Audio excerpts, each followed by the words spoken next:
Hi, I'm Nathan with the ebookreader.com. For this video review, I'm going to give you a look at the iRiver Story HD.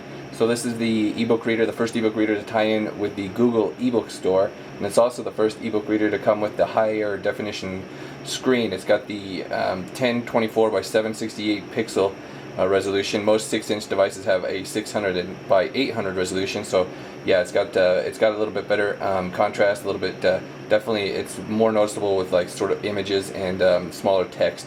You can definitely tell the difference, but otherwise it's probably going to be hard for most people to tell the difference. It's really not a whole big leap between the Kindle and it. But so first off, I'm going to show you the hardware. It's pretty basic layout here. We've got the different kind of color on the back here. There's an SD card slot right under here. There's a power switch right there, mini USB port, and that's it. There's this main thing here. We've got the keyboard. These things are sort of like clear, but they got the color behind them. You've got the whole keyboard here, and then for like symbols, you've got a symbols keyboard, and then you've got arrows right here. There's the enter and back button as well. There's also up here enter and back, options, and home.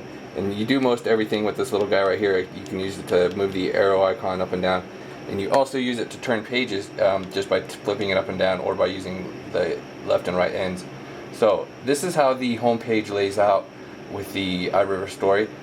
You got a list of all your books here.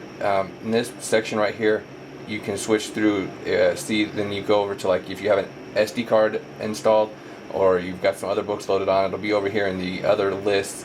This first list is all your Google library, which is ties in with your Google account. So you got to use your Google account to set up for your Google ebook store, and then you can buy books from there, download samples and everything. Okay, so there are a few different options in the settings here. We've got the download all ebooks. You can refresh the library, show your bookmarks list, do different searches. There's the dictionary that you can access, and there's a few advanced settings as well in here for some different options. One thing you can do if you don't want to view the home menu as it is, you can actually change it to folder layout, so you can use your folders and navigate that way. So when it comes to an ebook, I'll open up this one. The iRiver Story, it really doesn't have a whole lot of options at this point. I imagine they'll be updating the software and giving us more options for laying out, but as it stands, you pretty much just get the layout as you see it right here. So that means it doesn't have very big margins. It pretty much fills up the page, goes to the edges. One thing you can do is change the text size. So there's some different levels of text here. And then you can change the screen orientation as well if you want to flip it over to landscape mode.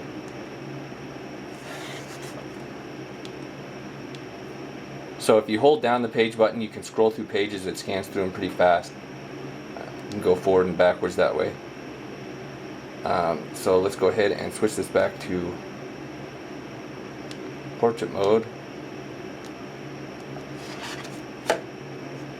Okay, so like I was saying, with this higher contrast screen, this HD screen, it looks better. The text does look a little darker. You got a little bit better contrast.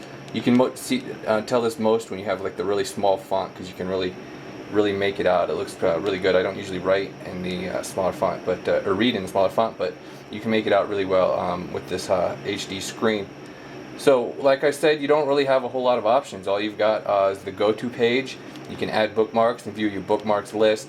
When you access the dictionary here, it doesn't actually bring up a option for like accessing any words. You just have to type in the word down here with the little keyboard, and then that'll look up the dictionary that way. So you can't actually like bring a cursor down and highlight a word or anything. So there isn't any highlights, no bookmarks or anything, or no notes, nothing like that. So the keyboard, it's mostly for running searches like on the Google ebook store.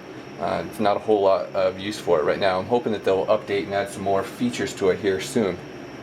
Okay, so I wanted to do a quick comparison with the Google Books. I have the Rooted Nook Touch here, and it's got the Google Books Android app installed on it, so it's similar. So I just wanted to show you sort of the difference with this is the same book here, and it's got about the same text size. Really, the contrast, you really can't see a whole lot of difference probably on the screen. You can see it a little bit in person, like the darkness on the text is a little bit darker with the iRiver Story, but it's kind of comparable. So you can turn pages on the Nook by tapping it, and then the same deal. So the iRivers, they're both pretty fast as far as page turns go. Just sort of depends. Sometimes the Nook, it doesn't, with this app, it takes it a couple of hits. Okay, so let's go back to what I was saying earlier, is like I imagine that the check my site because I'll be doing some updates with the iRiver. I'm sure that they'll be adding some firmware updates that will add some new features because, for instance, like the Android app here, it even has some advanced settings for text. You've got different text sizes, of course, and you've got two different typefaces. You got Droid Serif and Droid Sans, and then you've got some line spacing adjustment options, and you can also view like you can change the justification to and then view the page as it was before without the reflow. But like I was saying with the iRiver, you don't get those options. So I don't know. I imagine that they will be updating that eventually to add some more on-screen functions and some adjustment options. So otherwise, you've got the table of contents, and it pops up the option right here. So yeah, like I said, there's not a whole lot of features as far as the ebook functions go. It's pretty basic, just basic e-reading right here.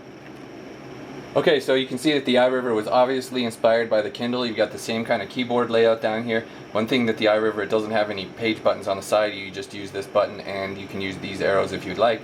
So with the Kindle, obviously, you got the page buttons up here, and you can also, this skips chapters right here. So yeah, like you can tell that the contrast, there's not a whole lot of difference with the contrast, but it is noticeable. The Kindle uses darker fonts by default, so I'm hoping that the iRiver will get some new font settings available. Otherwise, I mean, they're like exactly the same size almost, very similar in size, very similar in weight, so they're very different, or very similar devices. Okay, so moving on with the other functions with the iRiver story, let's go back to the home page. So like I was saying, you can load in your other ebooks. It supports EPUB and PDF, a few other formats, some comic formats like image formats. I loaded CBZ. I don't think that was even a supported format, but it worked. It also supports text, I believe. I'll have all the list on the written review. So let me show you what it looks like with what PDF functions look like on here. So it's not very complex. We've got zoom. You got image rotate. So the thing with the zoom is currently it doesn't have a very this is as far in as it zooms. So this is a 2-column PDF. Obviously that's not very far for it to zoom in. Let me show you some different options here. You can scroll down with these. When you zoom in, you can scroll around using this bar right here, and you zoom in and out using this bar. So it's got 4 levels of zoom. So here it is all the way zoomed out, and then if you back out of here, it'll close all that noise. But yeah, so you zoom it in. It's got 4 notches, like I was saying, and then you can scroll it around the page using the arrows. But that, like I was saying, that doesn't really zoom it in very far. I kind of think that they need to add some more levels of zoom for that.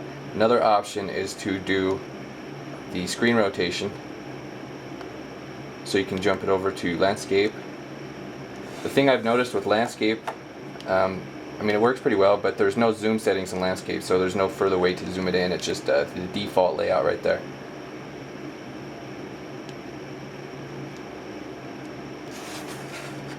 Okay, then so option-wise, we've got go-to page, add bookmarks. You can access the dictionary as well to type in words, and then you got the table of contents. And you can turn reflow on and off too. So if you've got a text-based PDF, that'll probably work pretty well for it. So it breaks everything down into the reflow text mode. Otherwise, it's kind of do weird things with images, but it's working pretty good with this one, it looks like. So yeah, you'll get a lot of stuff like that though, a lot of weird formatting. Okay, so let's go back to the home, and I'll show you a 1-page PDF, 1-column PDF that is. So yeah, here it is with a 1-page PDF. So where that zoom setting kind of comes in handy is if you've got some margins or whatever, you can zoom it in a couple of notches and then save it right there, which just by pushing enter, and it will save how it was set like that. So when you turn the page, it continues the zoom setting. So that can be kind of frustrating if you have it like zoomed into a corner, and then when you turn the page, it'll go to that same corner, and there's no way to zoom around without going into that other mode. But it works good for like trimming off the excess margins and stuff for that type of action. Okay, so it does support some comic formats. You can load them up. I had this one set up with all these images right here, and so it actually works pretty well. So then you turn pages and it goes to scans from left to right. But these got to be set up just so like they have to be the images. You got some different options on here, right to left, and enhancing. I don't really know what enhancing does. Doesn't really seem to do much. But yeah, so this is one detail with the iRiver Story HD. You can see there's a lot of color variation with the black and white. You definitely get a little bit more details than with the other ebook readers. So if you don't have it set up like that though, and you just load the CB, where is it? I have this one. It's not going to have any zooming options, so it's going to be kind of hard if it isn't set up exactly right to read, because like this one you can't really read the text balloons. So the options, you get just a few different options. Dictionary, go to page, and enhancing, so it doesn't have the right to left option.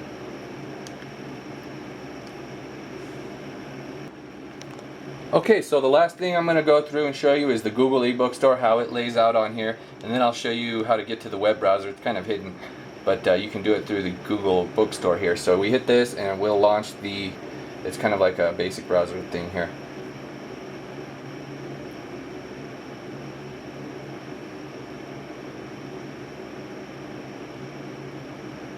Okay, so you get the list of books right here. You can use your little arrow to go up and search different categories. You can obviously just start typing and you can run searches. If you click on a book or whatever, let's see here. You get the description, and you can get samples and you can buy them right here. You can also get the full description by hitting right here and then read it that way. Okay, so that's just, you know, pretty basic setup. Let's go back. I kind of like having the back button. You can just go back to whatever you're doing before. Okay, so let me show you how to get to the hidden web browser.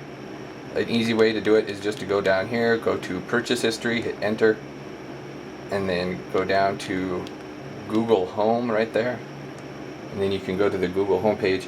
So it's the web browser is not very functional, but that's probably why it's not an actual feature, but it does work a little bit. It's not probably something you're going to really use. I tried to download an ebook from Feedbooks, and it actually it wouldn't work. It said it started that like it was going to download, but then it never showed up anywhere, so obviously it didn't work too good. So yeah, this isn't the best web browser, but it is hidden in there somewhere. You can actually use it. You can use the little bar to scroll down with the hyperlinks. So that's about it for the iRiver Story HD. Check out my written review because I'm going to update, because I'm sure they're going to do 4 more updates, so there'll probably be some different features here in the future. So thank you for watching.